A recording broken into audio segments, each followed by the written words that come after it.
Feeling so alive. Summer rhythms flame. We're gonna thrive. Go, go, go. Oh, shout it aloud. In the summer sun. We're a summer loving crowd. Hello, everybody. Welcome back to Talking Brazil Ball. I'm here. Oh, that ended a bit abruptly, actually, didn't it? I thought I was trying to fade that in, but it didn't work. Still trying to get to grips with all this technical business. But anyway, welcome back to Talking Brazil Ball. We're here for another breakdown of the week's goings on in the Brazil around. I'm here with George, my co-host, as always. George, how are we doing this afternoon, this evening? Have you been enjoying the week? Yeah, it's been all right, James. Excuse me, like you said, comes and goes, doesn't it? You know, and we're here again speaking about Brazilian football, the Serie A, the Brasileirão, and I was saying to you just now, it feels like a little while, doesn't it? But it was only last week. But I think it's because we're now talking sort of a quarter of a way through a match round, so it's feels a little bit like the ones we're speaking of, is already a little bit old, isn't it? But we're speaking of, around that's gone and almost forgotten about to the teams, but here we are again. How are you? Yeah, I'm all right, thank you. I think there's only been one match day, hasn't there, as opposed to the last few weeks where we've covered two in a row. I think there's only been one, like you said, a couple of games of another one. But yeah, the game week, or the games that we're covering today, started on Wednesday. So it was almost immediately after the last podcast the new round of fixtures had started. So that was a bit strange, really, wasn't it? But we've still got, a fair bit to bring everybody. There was 8 games in that match day. So we're going to have a look, as we always do, 2 games of the week, and then pick out the awards for the player of the round, young player of the round, and goal of the round. And there has been 2 games this weekend leading into this match day. So, George, do you want to, as always, cover what's been going on in the game week that we're covering, so the 8 fixtures that we are looking at today, and then the 2 that happened running into this match week, which I think continues actually today, doesn't it? This evening, there's another game, the 3rd game of that match week. So again, as ever with the Brasileirão, as we're learning, it's all a bit fragmented, but we get there, don't we? We get everybody up to date, and do you want to let everybody know the results since we last met, George? Yeah, well, again, as always, it would be a pleasure of mine, James. Like you said, it's always a little bit confusion, isn't it, sometimes, but we try and keep everybody up to date, and it's within a weekly basis. So, like you said, this match round started on Wednesday, the 10th of July, which is almost, like you said, a week ago nearly, with Grêmio 0, Cruzeiro 2, Atlético Paranaense 1, Bahia 3, Vasco da Gama 2, Corinthians 0. Into Thursday the 11th then, Palmeiras 3, Atlético Go 1. Friday morning, which concluded the match round, Criciúma 1, Fluminense 1, Flamengo 1, Fortaleza 2, Galo 2, Sao Paulo 1, and Vitória 0, Botafogo 1. Over the weekend then, James, this match day started, like you said, and it started with 2 games, Bahia 1, Cuiabá 2, and Cruzeiro 2, RB Bragantino 1. Obviously, we're continuing with this match day tonight, like you said, but we'll cover that, I'm sure, towards the end of the pod.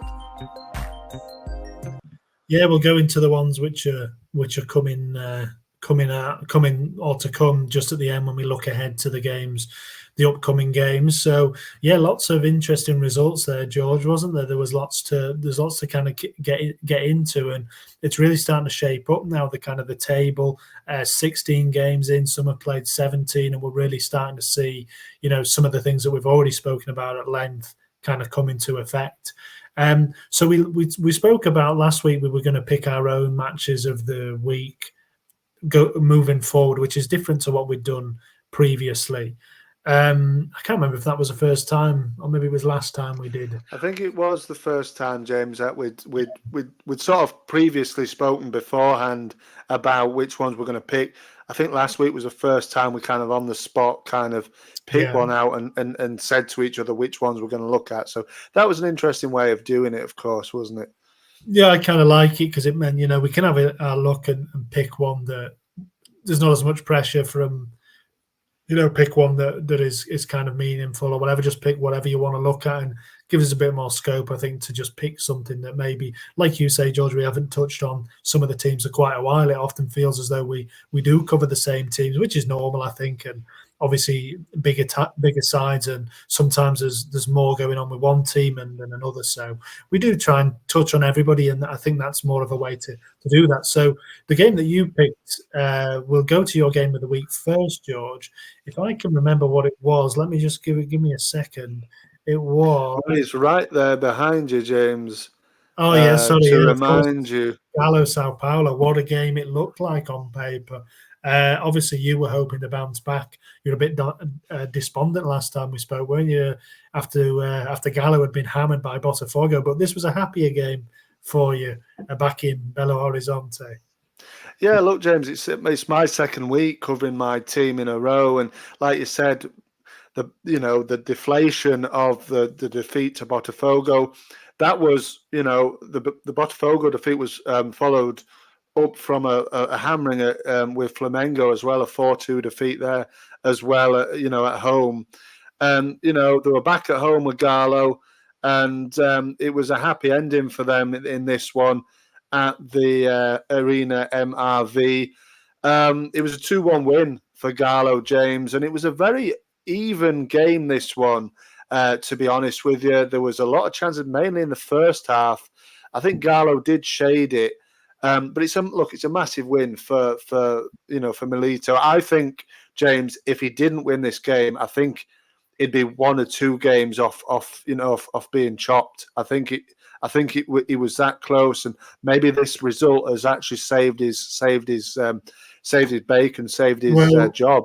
I won't argue with you on that one because, as we'll learn later on in the show, you've become quite adept at calling when it's time for these managers to go. So I won't argue with you on that one. I mean, as a Gallo fan as well, obviously you'll know that fans haven't been too happy with it, and it is a big win for them, isn't it? It's huge, James. Like you said, I in my mind, I thought, yeah, if we lose this one, I think Milito's gone, or he's very, very close to going. And they started well. Did Gallo, Vargas? It was a little kind of. Both goals were very, very scrappy, James, in this game for Gallo. The Vargas one was the keeper parried it. The goalkeeper, Raffaele, parried a free kick, and Vargas was just there to follow up and put it in nicely. Lucas Moura, actually, it was a lovely goal, this, James. I don't know if you saw this, and this would be one that I would speak about a little bit later, because there was it was very, very tight in the box. They responded within 6 minutes, James, in the 19th minute, Sao Paulo back level. And one of the fellas was trying to get a bit of space, turn and shoot, and the ball kind of ricocheted to Lucas Moura, and he just said, "Here we go, mate. This is how you do it." He turned and swiveled on the ball and put it in the bottom corner. It was a lovely goal to get them back level. And then I think you're probably thinking, "Hang on, the Sao Paulo are gonna win this game now and come on strong." But there was a deflected effort in the 3rd minute of injury time at the end of the first half, James, that gave Gallo the lead. Paulinho, who's had a poor season, really, it was a really, really dodgy goal, to be fair. Deflection, and the Sao Paulo manager, James Zubeldia, who I think we're both fans of, seems like quite a chilled out character. He definitely wasn't in this game. He was absolutely furious with a few decisions that the referee,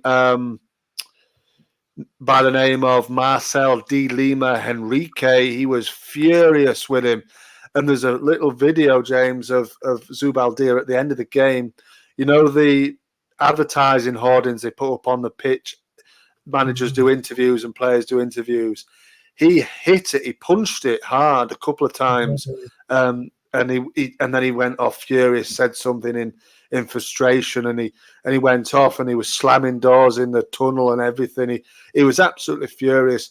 Seems like a bit of a character. He did say afterwards, congratulations to the referee, in a little bit of a sort of a Bitter. Yeah, well, he was being, he was being silly, wasn't he? He was sarcastic, commenting. The referee, which is crazy, James. I've never known this of a top flight referee ever, but I think on the weekend he was refereeing some kind of amateur league game in Sao Paulo.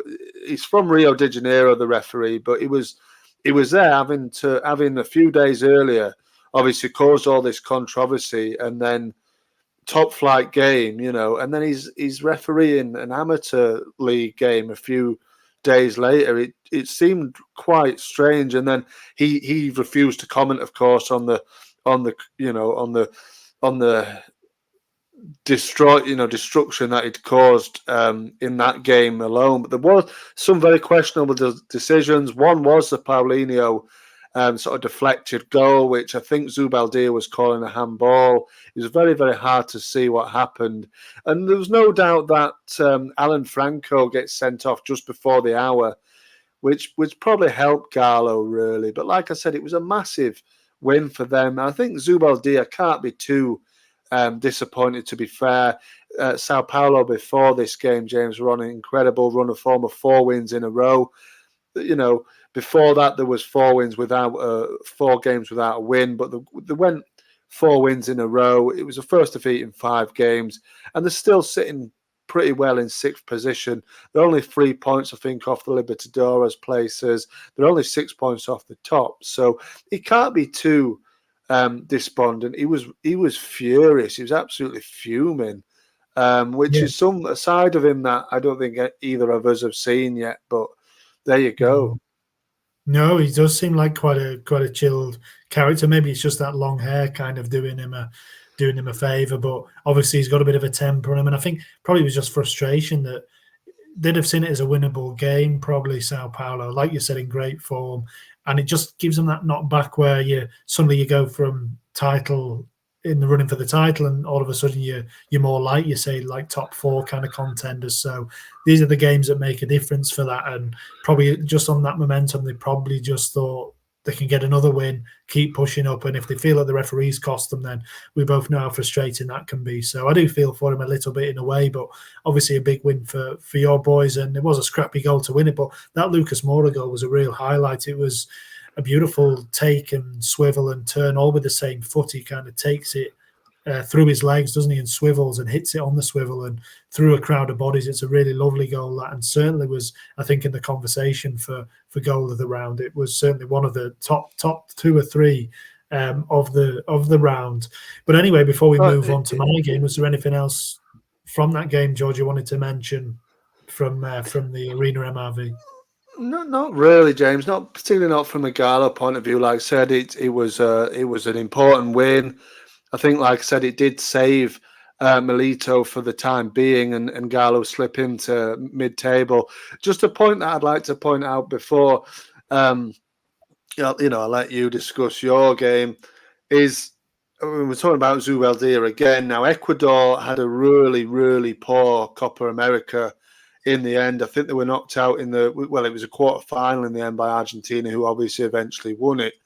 But they were rumoured to be interested in Zubeldia. I think they sacked the manager. I'm not sure who it was, but they were interested in Zubeldia to take charge. He's been that rumours off. He said it's rubbish. He's staying with Sao Paulo. But that was just an interesting little tidbit as well. So plenty on Zubeldia this week. But yeah, it does seem quite a character, to be fair. Yeah, that would have been an interesting appointment. I can't see him jumping ship. I mean, we know what the managerial situations are always like, and you can't count on anything, I don't think. But he's doing a good job. He's been a very good appointment for them. So I would be surprised if, especially to go and take on. He's an Argentine, isn't he? So it wouldn't seem, it would seem a bit of a strange move to go and take on Ecuador, although they do have a very good crop of players at the moment coming through. But anyway, thank you, George. That was a good roundup of a big game in the Brasileirão, and one which was maybe a slightly against the run of form result in the end. My game was one that went very much to the form book, really. So I was covering Vasco against Corinthians at the Estadio San Januaro, Sao Januaro. And it ended up 2-0 to Vasco. So Vasco on a real good run of form at the moment. This was their third straight win. Obviously, we know how Corinthians are doing, still struggling at the bottom of the table, still yet to have the new manager take over the team. Ramon Diaz, as we learned, I think last week or maybe even the week before, has come in as the new manager at Corinthians, but still hasn't taken charge of a game just yet. So he again wasn't in charge for this one. And I think Corinthians are just treading water a little bit, waiting for him to come in and hopefully shake it up. Vasco, on the other hand, still as well without a proper manager, still no appointment made for Vasco. Rafael Paiva is still the man in charge there, and 10th game now this season in 2 separate spells as an interim boss, 5 wins, I think 3 draws, 2 losses. So he's got a pretty good record. After this game, he said he's feeling more and more ready to take over, but there's still no kind of sign that he will do. But if he keeps getting results like this, then, nobody's going to be standing in his way. I don't think he looks to be the best man for the job.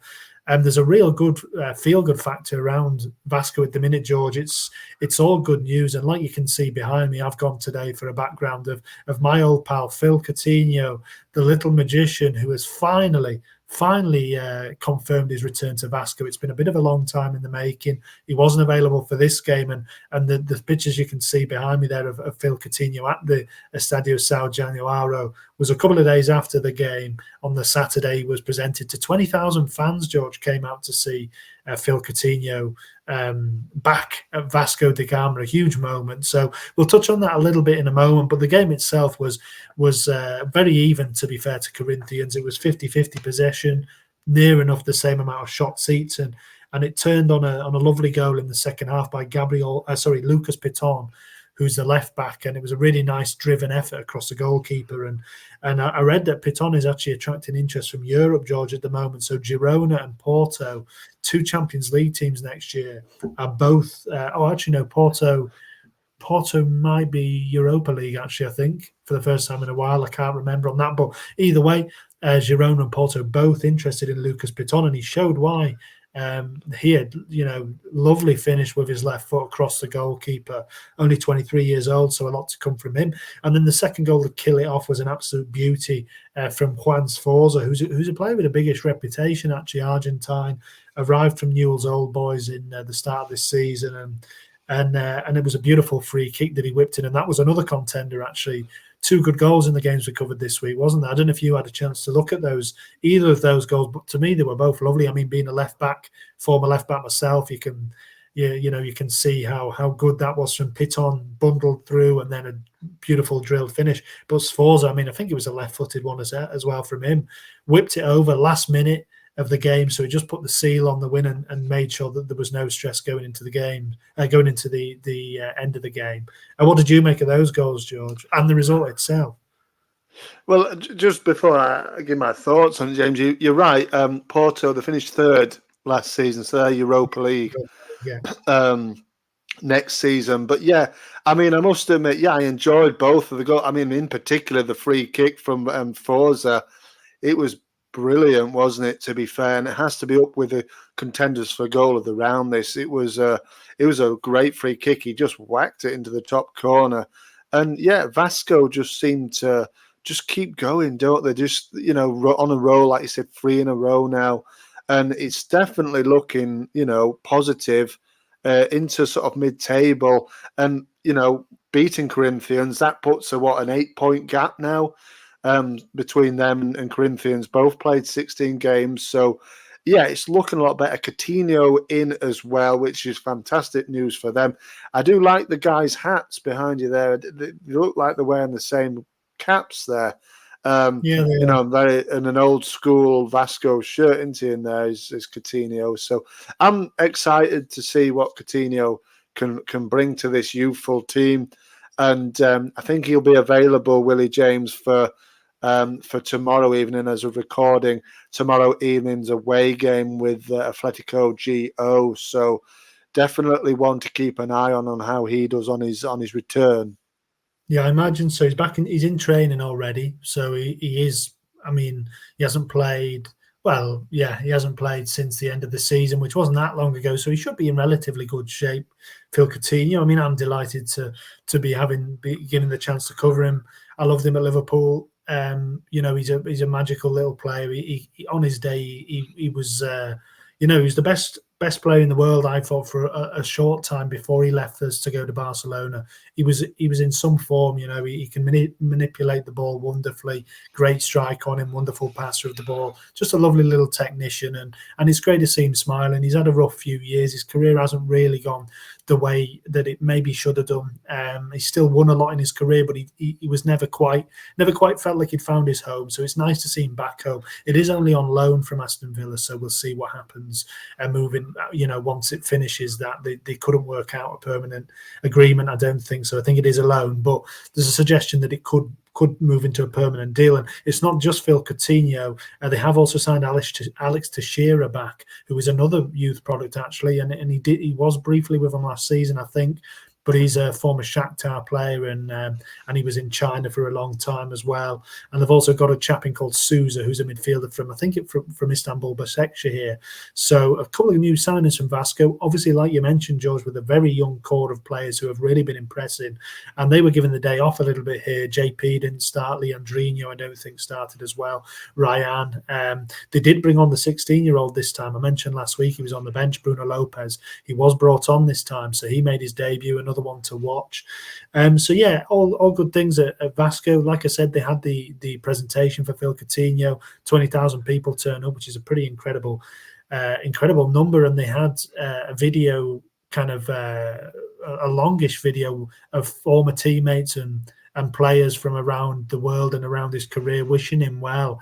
And there was some from a Liverpool point of view, again, there was a few in there.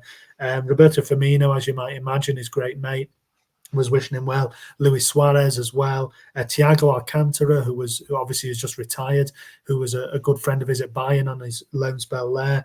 Sergio Busquets, Lucas Leiva. The list goes on. And quite bizarrely, actually, Trent Alexander-Arnold was in there, who only played with Coutinho for a very brief time, but he gave a little short message, which I thought was quite nice from Trent. Good luck to the Brazilians trying to understand him, perhaps. Well, I mean, it was only a short message. Everybody else was there, Brazilian, Spanish, and then Trent comes on, full scale. So that was a nice to see a bit of Liverpool representation in there. And yeah, we wish him well. I mean, Vasco up to 11th, like you say, you have to think that the clear of relegation for the time being. It'll be interesting to see whether they do reward Paiva with a full-time appointment. In my opinion, they absolutely should do. But we'll see if they kind of go down that route. Obviously, the man who we thought might take over or retake over was Ramon Diaz, and he's got a bit of a job on his hands at Corinthians at the minute just to turn them back around. I mean, they're not in a terrible position in comparison to the likes of Fluminense, perhaps, but they are still in the relegation positions. It has been a difficult kind of season for them so far. And just one thing I wanted to mention on Corinthians before we move on is that, there's been a bit of a hot potato with the goalkeeping position at this season. Obviously, Cassio started the season. The club legend has since fallen out of favour and left to Cruzeiro. Carlos Miguel took over, and he's since left for Nottingham Forest. So they have actually brought in a new goalkeeper. He's a chap called Hugo Souza, who was the Flamengo goalkeeper most recently, but was on loan at Chivas in Mexico last year. And he, interestingly, he's taken the number 1 shirt, which hasn't been worn with any regularity since 2011, if you can believe that, George. Wow. Julio Cesar was the last goalkeeper to wear number 1 for them. Cassio wore number 24, and he wore that throughout his time with Corinthians. So nobody's worn the number 1 shirt for 13 years now. So it's a big kind of one for him to take, Souza. He was called up for Brazil in 2018, so he's got a bit of kind of credit in the bank, but he wasn't a first choice at Flamengo over the couple of years he was there. So they've also brought in Andre Ramalho, who has played for Salzburg in the past. There's been a little bit of talk of Mario Balotelli as well, but I think his wages are going to be a bit too much. So I don't envisage that happening. But they could do with somebody to stick the ball in the net. They've lost the last 2, 2-0 and 3-0. So things aren't getting better for Corinthians, but hopefully with Diaz in for the next game, it looks like he will be installed, and things should turn a corner for them. But this is very much a story of 2 teams going in opposite directions. Yeah, I mean, we'll find out, James, very soon whether Diaz can, turn the tide. They play, I think, as of recording, early hours of tomorrow morning against home against Krishuma. So that's a big game, because if they don't get anything out of there, they start to be cut adrift from Krishuma and themselves, and the relegation zone. I know they're only 3 points behind. They do have a worse goal difference than Vitoria as well. So it's definitely a must win this. And I did see the links with Balotelli as well, and I think Balotelli's now 33. His wages are absolutely astonishing. I think he wanted something like 2 million, £2 million or whatever it is in Brazil. I don't know what the currency is actually, but dollars, I think, isn't it? Brazilian, is it dollars? Oh yeah. So yeah, I think he wanted something like 2 million over a space of a couple of years, maybe sort of like $1 million a year, maybe. I don't think it's going to happen, that, to be honest. But Balotelli has played for some really. His career has just gone off a cliff, really, from when he left. Was it AC Milan he was at, and then he just kind of fell off. Obviously, he used to play for Liverpool, didn't he, for a short time? Yeah, he did briefly, yeah. But it is a player. He's a player that I would actually kind of like to see as well in the Brasileirão, and just for entertainment purposes, really. And I think he would probably do a decent job. But like you said, that game in itself, are two teams going in very different, trajectories as of the moment, and we'll wait to see. I think Vasco will definitely improve, and potentially they might even be able to sneak into the continental places, Yeah, they're certainly looking up now. And with Coutinho, they've got a player who could potentially be, one of the best in the division if he's on form. So we'll wait and see how that pans out. But yeah, certainly looking very good for Vasco at the minute. Well, let's move on, George, because we've got 3 awards to give out, and a rarity really for us. The 3 different games, and the 3 different games to the 2 that we've covered already. So we're going to touch on a broad range of teams here, which is what we like to do, really, ideally. So the player of the round, I believe this is the second time this chap has won the player of the round, and there wasn't a great deal of competition, actually, I have to say, in this game round. Obviously, with 8 games, there's a little bit less to cover, but so Gabriel Teixeira, otherwise, as we know him better, George, don't we, by BL, and we have talked about him a fair bit. Like I say, he won the player of the round previously. He also has had mentions last week. I know we raved about him as he came on the bench and made a big difference for Bahia. Came off the bench and made a difference for Bahia. So, yeah, this week, BL has won the play of the round. And do you want to explain why?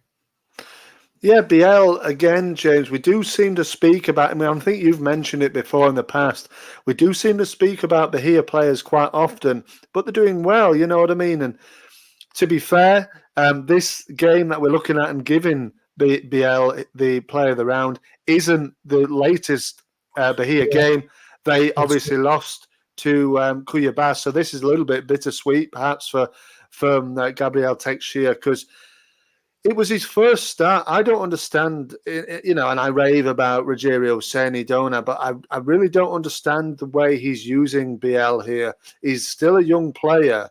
It was his first start of the season in this game, and then he didn't start the next one, the defeat to Cuiabá. He didn't start that. He came off the bench again and played the last. Well, he came on at half time. He actually went off injured, I think, in the 82nd minute of that defeat. So, but we're talking about this win over Atletico Paranense, which was quite impressive, really, a 3-1 win. And BL, he got an assist for Everaldo, which was a lovely goal, to be fair, James, in the 10th minute. And then 6 minutes later, he went and scored his very own goal. This was a tap-in, really, but he had to get in there. It was his 4th goal of the season and his 4th assist of the season for Everaldo to open the scoring in that game. And look, honestly, I don't know what more he can do. I mean, I think Ceni changed the formation, James, in this win. Oh no, he didn't actually. He's always playing 4-4-2. But he played up top with Everaldo. And I just don't understand what more he can do. Like you said, second time, it's a first for us, giving the same player first time we've given the same player a player of the round. He did win it back in late April for his part. He played in a comeback draw with Vittoria. I think it was the third game of the season. So it's the first time we've given the same player another award. But yeah, I just don't understand why this sort of the way Ruggiero Ceni's using him. Really, he can't be happy with it, surely. No, I mean, yeah, I didn't realise he was the first one we're giving it twice. I mean, that just goes to show how effective he's been. That's like you said, first start of the season, 4 goals, 4 assists. I mean, that is impressive. And there are some players that are better when they come off the bench. We see it all the time, players that just can't quite have the same impact. But he obviously can because he started this game and he's had the impact. I mean, the goal contributions themselves weren't anything particularly special. Like you said, the layoff for Everaldo, the goal is an absolute wonder goal from Everaldo outside of the boot, just belts it. And he's another one having a good season, 6 goals now in the Brasileirão. He's amongst the top scorers as well. So, but Biel's been right up there kind of contributing with him and dovetailing with him quite well. He's quite a big guy, Everaldo. Biel is more of a little lad, a nippy kind of in between the lines. And yeah, like you say, it just does seem a bit of a strange use of the squad, particularly when he's played so well. And I looked at the reaction and they were all praising Biel. And then just to drop him against Cuiabá, it seemed like an oversight from Ceni, maybe overthinking a bit, trying to be a bit cute with things. But yeah, I mean, in terms of that loss to Cuiabá on Saturday, it was a real chance for them to go level at the top. We talk about how well they've been doing this season, and that was a big chance. That was a big chance. And to drop a player who's just turned in a real top of draw performance, for me, was a mistake, and they paid for it in the end. But still, it was a good result for them. And like you said, they can only be really disappointed, but it's a good disappointment in some ways because it means that they're disappointed at having not gone joint top of the table. Well, yeah, like you said, I think we've got to remember, James, that Bahia, they're a team that have started and are playing way above their station, really, aren't they? And we've come to expect them to win these sort of games. It was a massive win. It was a really impressive win away at Paranense. But to follow it up with a defeat, they're a bit sort of win one, lose one, win one again, lose one. Which if you said to them, look, you're going to be 4th in the table, nearly halfway through the season, they probably wouldn't believe you at all. So they're probably quite happy with how it's going. And like I've said so many times on the pod, James, I really like Ruggiero Ceni.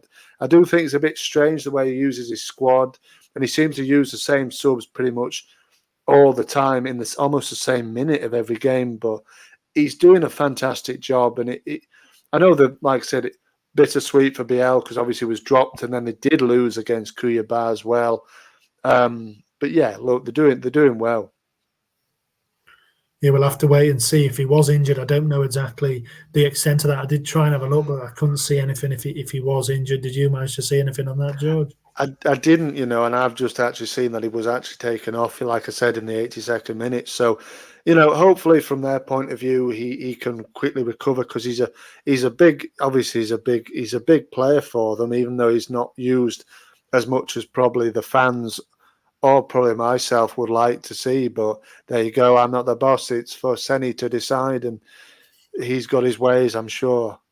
Well, it's a squad game, end of the day, and like I said, the players have different roles, and he's playing his very, very well, and another player of the round award for Biel, so he'll be able to console himself in the fact that while he's laid up on his injury bed, feeling sorry for himself, he'll have another Talking Brazil Ball Player of the Round trophy to put on the mantelpiece. So well done to him. And like you mentioned, we should just mention that game quickly for Bahia. Another couple for Pitter, George. And we've got our favourites on the pod, haven't we? And Pitter is one of them. And he's answered his critics since you kind of called him out for being shite. He's kind of answered back. And I think that's his 6th goal now. And I was reading, I might be wrong in this. I'm going to just double check that. I saw that he has 20 for the season across all competitions. Is that right? Yes. No, he's got 14. 14 he's got. He's not far off. He's doing well. And he's a big bloke. He's a big presence in the box there. And the second goal in this game is a lovely finish, James. Really neat sort of slot into the bottom corner. The first one, I think, is a header from a corner. But he's fair play. He's doing well. I was quite happy to see him get a couple of goals there when I looked at the result on Saturday. So, yeah, Isidro Pita, Paraguayan striker. Yeah, keep banging them in, fella. See where you get to. Yeah, he's still relatively young. Obviously, we know we share a birthday with Pitta, so Right. we'll be celebrating, pouring one out for him come 14th of August, won't we? So, anyway, moving on to just want to touch on Paranense, who obviously Bahia beat in that game. So they've got a new manager as well, George, which has gone under our radar a little bit, just because we haven't really touched too much on Paranense of recent weeks. They have seemed to be a bit. They started well, didn't they? And they seem to have slowed down a little. Obviously, the manager leaving, Kuka, was a bit of a shock, wasn't it? He stepped down, and they've replaced him with a real youngster. I mean, a 32-year-old Uruguayan coach called Martin Varini, and he's come across from managing Sporting Defensor in Uruguay. By all accounts, done a good job. Kind of a high-pressing manager by the sounds of things, like a lot of these younger coaches tend to be. Your reaction to that one, George? I mean, just a bit of background on Paranense. That was their fourth game in a row they've not won at home at the Liga Arena. And just for a bit of context, they went 10 months unbeaten until this May just gone. They were 10 months unbeaten at home, and they haven't won in the last 4 at the home ground, which has become a bit of a fortress. So he has won his first game in charge, I should point out. They played in the Brazilian Cup against Ipiranga, I'm not sure, a Brazilian lower division team. They won 3-0 in his first game. Obviously, bigger tests to come. What's your reaction to that appointment? Yeah, like you said, James, did win the first game. It was a Serie C side he beat 3-0. I think it was in midweek. Was it a couple of days ago, maybe? Was it? It was over the weekend, wasn't it? Saturday. So, yeah, look, interesting appointment. It's incredible. He's only 32, won't turn 33 till early August. Obviously, he has had coaching experience in Brazil before, not as a manager, but as an assistant at Cruzeiro under Paulo Pezzolano, who obviously he's a Uruguayan as well. And then he did follow him to Real Valladolid in Spain before then taking up Defensor Sporting in Uruguay.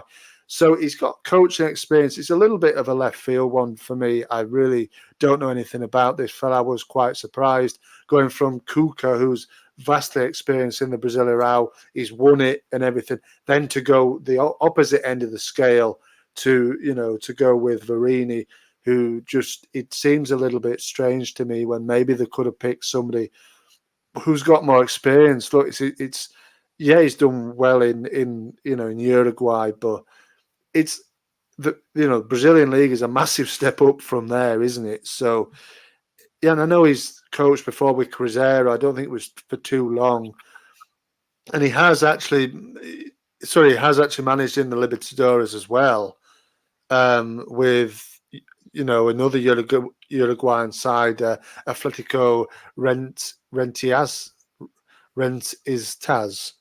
So yeah, so he has actually. I think he was the youngest manager and he managed in the 2021 Copa Libertadores. So he's got a little bit of managerial experience, but for me, like I said, it's a little bit of a strange one. And one thing to point out, James, just a little bit of fun. Paranense went from Kuka, and I think the interim manager was called Juka.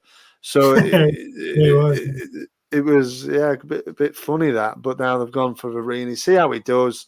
I'm interested to see how he does. So yeah, let's wait and see. They're not scared. I mean, 32. They're not scared to go younger. I think actually Kuka was actually double Varini's age. So yeah, let's see. I mean, like you said, they're on a real nosedive, really, in terms of home form, and hopefully they can work it out, and he can do a good job there. But I mean, they're sitting in sort of mid-table, aren't they? They've got to be careful they don't get cut adrift from the continental places, which is where they probably want to be, isn't it? If we're being honest. Well, they've got good, decent away form, which is not unsalvageable for them, actually. They've 25 points, they're 8 off the top. They're in the mix, so I'd say if you can hit the ground running, they'll be fine. But anyway, talking about a young manager, going on to the young player of the round. This was another, always quite a hotly contested category. There was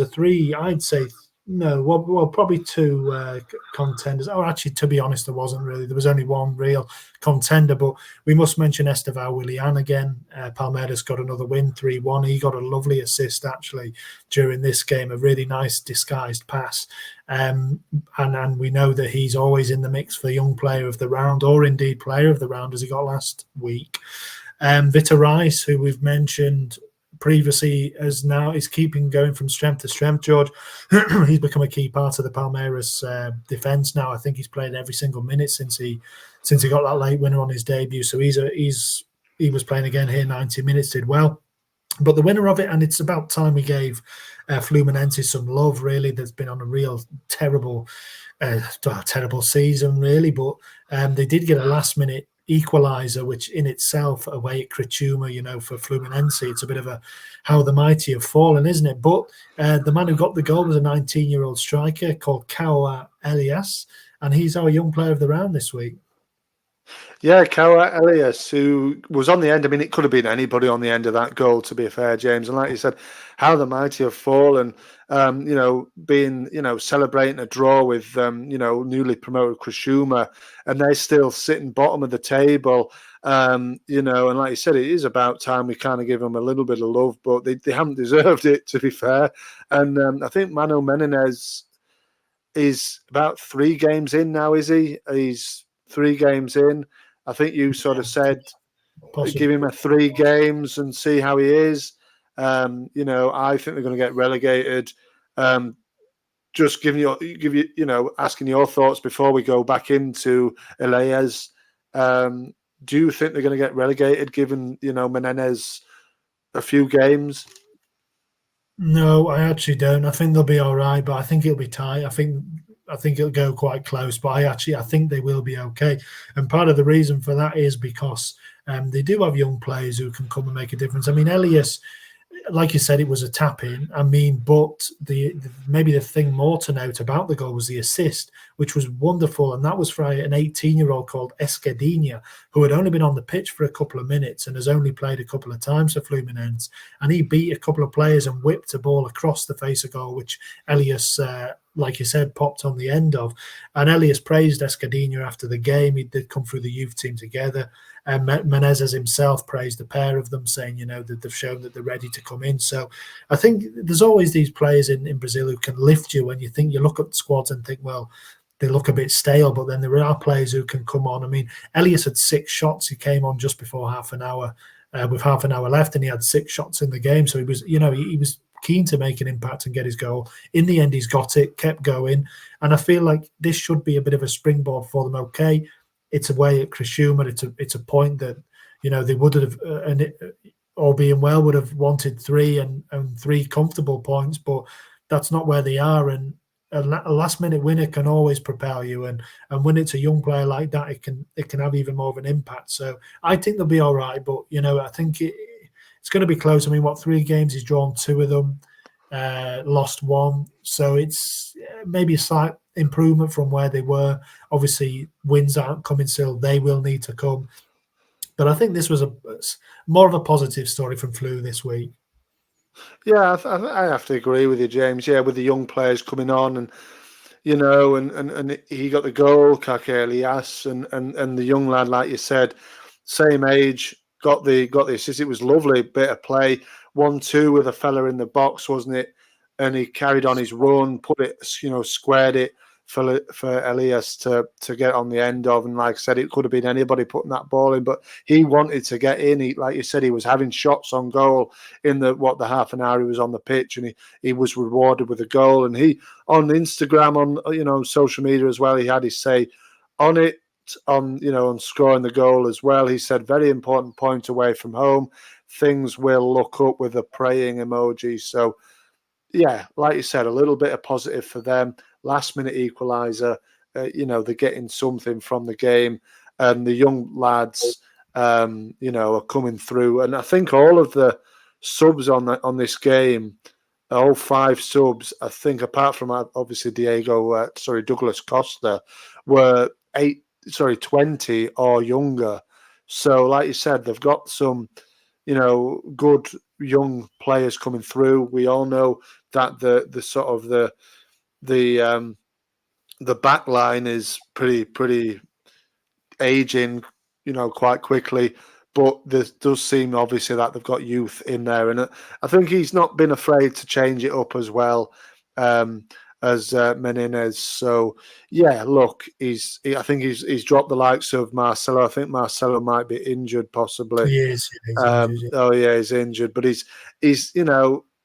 maybe he doesn't get into the team now. They've had a little bit of an upturn. Upturn is two draws from 3 games, but it's better than what they were doing. So let's wait and see. But like I said, about time it kind of turns up for them. And yeah, I'm happy for him. It's nice for the young lad to get a goal as well.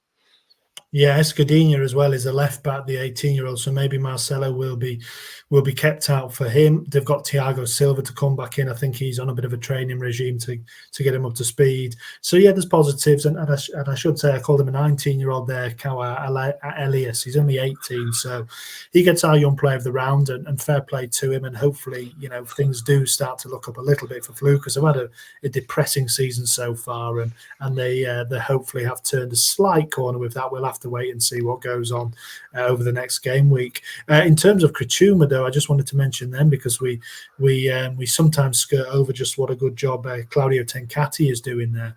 I was reading that he's reached 150 games as Criciúma boss in the next fixture. He's won 2 promotions in that time, won the state championship. He's the 3rd longest manager in Criciúma history, and also the 3rd longest currently in the Brasileirão. So he's doing a great job, and they deserve a heck of a lot of praise, probably more than we give them, really. Yeah, I think so, James. They definitely do. He's doing a great job. I think it started a little bit poorly, but you've got to remember that they haven't been in the top flight for 10 years. So you've got to say that they're sitting 6 points, I think, above the relegation zone as it stands, and that's fine. That's fine. Their aim is to stay in the league, and you've got to say, as it is now, and with the form they're showing, you've got to say they probably will at this point. And he's been in charge for a long period of time, and I don't think they've any course to sack him anytime soon. Look, it's a little bit in different form. Out of the last 5, they've only won 1 out of those 5 games, but they have drawn 2, so only 2 defeats. So I think they're fine with this kind of form they're going at. They've got players that can hurt teams on the day. I think Matheusino, I think he scored in that draw with Fluminense. He's the top scorer, and he's looking like a bit of a ace in their pack. So yeah, it's they're doing well. They're doing well. Yeah, and 2 games less than a lot of teams as well. All the teams below them have played more games than them. So yeah, tip of the hat to Claudio. Apart from Grêmio, so they've played the same, haven't they? Still, it's an impressive start. So yeah, tip of the hat to Claudio Tencati. Congrats on 150 games, and probably get sacked the one after only or something like that. They'll want to lose a couple and they'll be gone. Anyway, that's the way they go in this league, really, it seems. So yeah. I mean, one that has gone, we've got to say, that's a nice little segue into that, is, of course, your man, Eduardo Coudet, who's been sacked, James. I think it was on Friday, possibly. I can't remember. Oh, no, I think it was Wednesday, sorry, after they lost the home leg of the Brazilian Cup game to neighbours Juventude. Obviously, they went on to draw the second leg, but ended up losing the overall game. So he's been sacked. And I think they were after the Juventude boss, Roger Machado, who's doing a good job there. They go mid-table if they win tonight against Galo. But he's put himself out the running. I think he doesn't want it. I think he's enjoying what he's doing at Juventude. And but Coudet gone. What are your thoughts on that one, James? Yeah, I mean, well, we spoke about it last time, didn't we? And I said it was perhaps a little too soon, but there was the booze. He spoke about the booze at the ground, and I think the writing was on the wall. It seemed inevitable that he was going to go. Bit unfortunate for me. The circumstances of the season have gone against him. They were doing well at the start of the season, and things have just slightly gone off the rails. And as we know, that can lead to a quick change. So, look, he's been a good manager, I think, for Inter. They can still salvage this season and push on, I think, to challenge if they can get it right with the appointment. But it's a big couple of games for them coming up now. That they've missed these 2 game weeks. Basically, they're not playing. I think this week, and they didn't play. Obviously, the games are covering now, so they're making up, kind of trying to play catch up a lot. And if they do that effectively, I think they can still be in there. If they don't, then they won't be. But yeah, Mercado is from Porto Alegre, so he's a native of the city, but he's a man with a Gremio pass. So I don't know whether he's got any particular disposition against Inter, but he was a player at Gremio. He also managed Gremio. He played for Gremio for 9 years, so I imagine he's possibly a Gremio man, really, isn't he? So obviously Juventude as well around the area. So he's doing really well with them, and we'll see if perhaps maybe they can break him. I don't know, but it sounds like he's out the running. So we'll see the way things are going with Verini and these kind of appointments. They might pick up somebody a bit left field, or the likes of Denise are out there. I wouldn't be surprised perhaps to see his name kind of involved, and that would, I think, be a good fresh start for both of them. So disappointing, but yeah, Cadet, I think, was always going one way from when those boos started, and probably it's been going on simmering for a little while longer than that, I would imagine. So yeah, more managerial changes. Obviously, it's interesting, isn't it, how often they do change them, but gives us plenty to talk about. But anyway, I did call it just before we move on, James.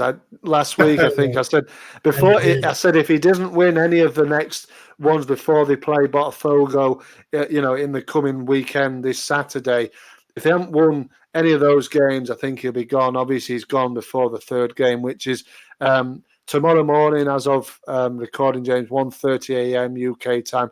They're playing in the Sudamericana, against Argentinian side Rosario Central. So let's see if there's a little bit of a bounce back after Cadet has gone in the continental competition.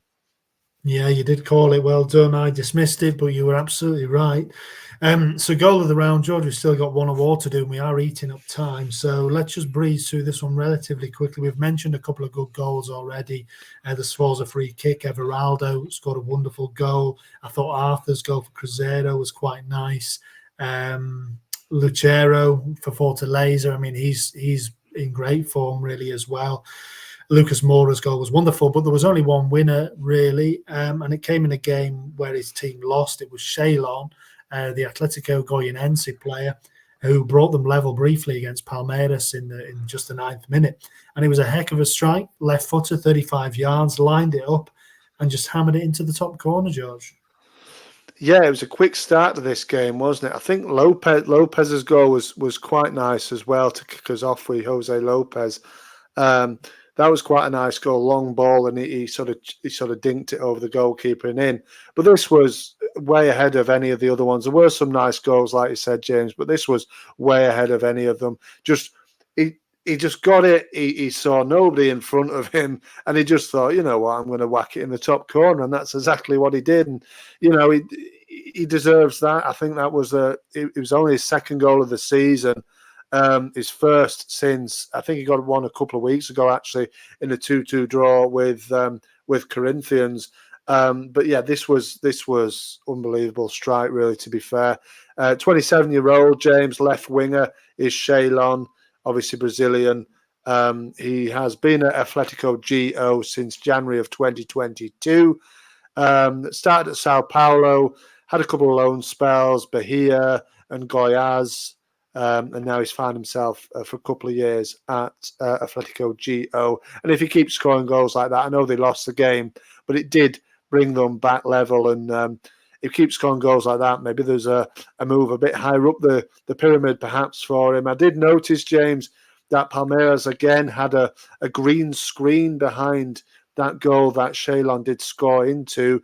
I wondered if Taylor Swift had come back for part 2 perhaps, and another concert there, but for whatever reason, it wasn't in use, that stand. So yeah, they're maybe having a bit of trouble with it. I don't know. Yeah, don't tell Abel Ferreira. He was fuming about that Taylor Swift gig. Don't Oh yeah, it was. back Yeah. to Allianz Park. Yeah, Shaylon, interestingly, was. I mean, we haven't touched too much on Goyenense over recent weeks, but they actually have a new manager as well. This was the first game for the new manager, Wagner Mancini. So yeah, they parted ways with their manager, who I don't know who it was. So forgive me, but yeah, Wagner Mancini has come in, and Shaylon, interestingly, I was reading, was one of the main targets of booing. The fans have been booing. The fans haven't been happy at Goyenense. The 7 without a win, so that they are struggling down at the bottom, which is perhaps to be expected. But the fans, don't have to accept what's going on. And Shaylon apparently is one of the players who has been targeted for boos more than a few others. So a real big way to answer those kind of boo boys back. It was a real long range effort, just nothing the keeper could do about it. Wonderful hit, a deserving winner of goal of the round, and hopefully that'll get some people off his back. But again, it was another defeat for them, obviously one which they probably would have seen coming. Wagner Mancini will hope for better, but they are second bottom, so possibly a change was needed there. And another interesting thing to note, George, is the transfer market is, of course, open. And Goyenense have used it. They've signed Joel Campbell, if you can remember Joel Campbell. Costa Rican, used to play for Arsenal. Yeah, former Arsenal player, 142 caps for Costa Rica. He's been all over the place, Joel Campbell. Betis, Lorient in France, Olympiacos, Villarreal, Sporting, Frosinone. He's played in Mexico. He's played in Costa Rica, and now he's in Brazil with Goyenense. So a long career for Joel Campbell. I think he's only 32 or 33 still, so he's not particularly old. And that might be a signing just to get them a few more goals and drive them up the table a little bit. Yeah, because they've got Wagner Love, hasn't it? But I don't think he's played a great deal. He scored, I think, one time, maybe. I think he scored one goal this season. It hasn't really had the desired effect, I don't think. And mind you, I think he is quite old now, is Wagner Love. He's like 39 or something. So he's actually, I don't think he is playing for them anymore. I'm not sure, but he might not be playing for them anymore. But yeah, like you said, new manager in, seems to have a lot of experience up and down the various leagues in Brazil, including the Brazil around the Serie A. So yeah, hopefully they, the no wins in 7 are Gio now, James. So they need to start, going and getting some results, because they weren't expected to win away at Palmeiras, but there's a few games here where maybe they can start to maybe pick up points. Potential, though it is looking like quite a hard sort of next 5 fixtures for them. So, it's a baptism of fire for the new manager Mancini there. So let's wait and see how he does. Yeah, maybe a bit of a tall order, but they are scoring some good goals. Obviously, Fernando is another favourite of ours on the pod, and he got the goal of the round a little while ago and has scored a couple of good ones since as well. So at least they're delighting the fans with some good goals. So goal of the round, Shaylon, well done to him, and hopefully it'll be a bit of a platform for Goyenense to kick on. But anyway, George, let's look ahead. So that was game week, I don't know, whatever it was 17 for a lot of teams, 16 for others. I think there's obviously, so we touched on, there's been 2 games there of the current game round. There's going to be 6 more over today and until Friday, I believe, and then the next round of games we're going to be covering is back to normal, a full weekend, which will be nice, Saturday, Sunday, and one on the Monday. So do you just want to run through kind of what's to come and then what we're going to be looking at next week's pod?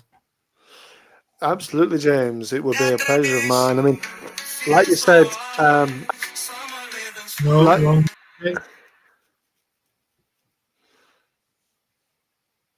Been a bit slow music today. Yeah, maybe there's a gremlin in the machine, or who knows? But yeah, the match day actually it does. It is Saturday, Sunday, Monday, the next round. But it's playing the wrong music when I'm playing. Well, let's just. Oh, there you go. It's back. So yeah, like we said, we covered the 2 games that have happened in this game week. There is only 8 fixtures again to cover, and it starts tonight as of recording Tuesday, the 16th of July. Juventude host Garlo, which is an 11 p.m. UK time kickoff. Then into Wednesday morning is Corinthians against Criciúma. That's happening at 1 a.m. UK time. Then at 11 p.m. it's Atletico GO, who we've just been speaking about. They host Vasco da Gama. Into Thursday morning, then Sao Paulo host Grêmio, midnight UK time. Then 1:30 a.m. is Botafogo against Palmeiras. That's a good-looking game, James, at the top. And then there is Fortaleza against Vitória, which is happening at the same time. Then into Saturday's game on the weekend, the one that we will be focusing on next weekend. Next week on the pod, James. So Saturday the 20th of July, Flamengo host Criciúma at 8 p.m. kickoff. Botafogo face Internacional at 10:30. Into Sunday then, the 21st of July, 1 a.m. English time. Palmeiras hosts Cruzeiro. Grêmio then hosts Vitória at 3 p.m. 8 p.m. is Galo against Vasco. Also at that time, Bahia host Corinthians. 10:30 then, Fortaleza against GO, Juventude against Sao Paulo, and RB Bragantino against Atletico Paranaense. Then at midnight UK time, Monday the 22nd of July, the match day is wrapped up with Cuiabá, who host bottom place Fluminense. Yeah, fantastic. So as we did this week, we're going to pick our own kind of games of the week to look at for next week. So you want to go first, George? Just explain your choice and what you're expecting from the game. Well, there's a couple of games, James, I was looking at, but my first choice, it might surprise you here, but my first choice is RB Bragantino against Atletico Paranaense. And the point is why I want to look at this is, James, is one, the new manager. It's his first Brasileirão experience, his first match in the Brazilian top flight. Also, I just haven't had a look really at Paranaense at all, I don't think, or past the early part of the season.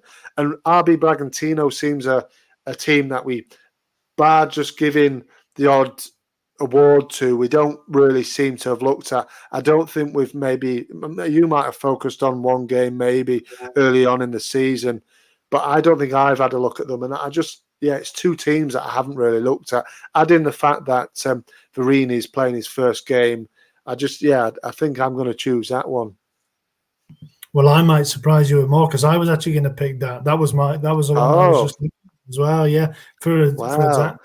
So there you go. Well, you want to do rock, paper, scissors?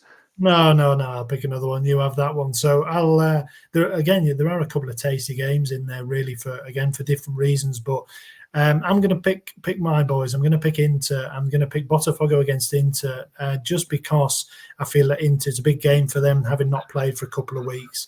Interesting to see they might have a new manager by then. So Botafogo, like you said, there's a massive game against Palmeiras. It's basically a shootout at the top of the table at the minute. They're both on 33 points. So yeah, the big game for Botafogo, whatever their position is. And I like the look of that one. So I think it'll be a good game. Inter need a response. So yeah, there was a couple in there. Again, I'd like to look at a few teams that we haven't. Fortaleza, I think, are going under our radar a bit and are having a decent season. But yeah, I didn't really fancy the Geo side of things of that. I don't feel like it's going to be a great game. So Botafogo Inter for me, and we'll see what happens there. Yeah, that's interesting that you were going to go for that one as well, James. But I just thought it was what were your reasons behind it? Going for that one. Exactly. I literally just said exactly the same as you. First game for Verini, we haven't covered them an awful lot. Yeah, literally the exact same reasons. Nothing to add. Fair enough. I mean, the other one that I was potentially going for was going to be Palmeiras Cruzeiro, or then maybe Grêmio Vitória, which is a big game at the bottom. So, yeah, but then I decided with RB Paranaense, so we'll go with that. Yeah, for sure. We'll look forward to all of them anyway. I'm sure we'll touch on most of them as we usually do. To finish the pod as usual, George, you want to run through the table, let everybody know what the standings are after all the games that we've been speaking about. Yep, again, it would be my pleasure, James. So, top of the table is Botafogo with 33 points. Second is Palmeiras, also on 33 points. Into third is Flamengo on 31. Fourth is Bahia with 30. Into fifth is Cruzeiro on 29. Sixth, Sao Paulo with 27 points. Seventh is Fortaleza on 26. Into eighth is Atletico Paranense with 25. Ninth is RB Bragantino on 22. Mid-table in 10th is Galo on 21. 11th is Vasco on 20. 12th is Inter with 19 points. Also on 19 points in 13th place is Juventude. 14th is Krajuma on 17. Also on 17 is in 15th place is Cuiabá. 16th on 15 points is Vitória. Into the relegation zone, James, 17th position, Corinthians on 12 points. Grêmio at 18th with 11. 19th, also on 11 points, is GO. And propping up the bottom of the table, as usual, is Fluminense, still on single figure points, James. 8 points only. Bottom of the league, 20th position. Yeah, still, like we said, slight boost for Flu this week, so we'll see if they can carry that on. I think they're playing Cuiabá, so perhaps a chance to bounce back, although not if our mate Pitter has anything to say about it. So, George, another fantastic week done.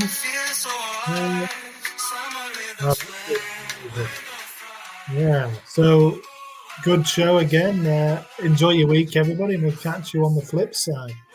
Yeah, see you on the flip side, James, and everybody else. Adieu. We're breaking it down, bringing the passion from every town.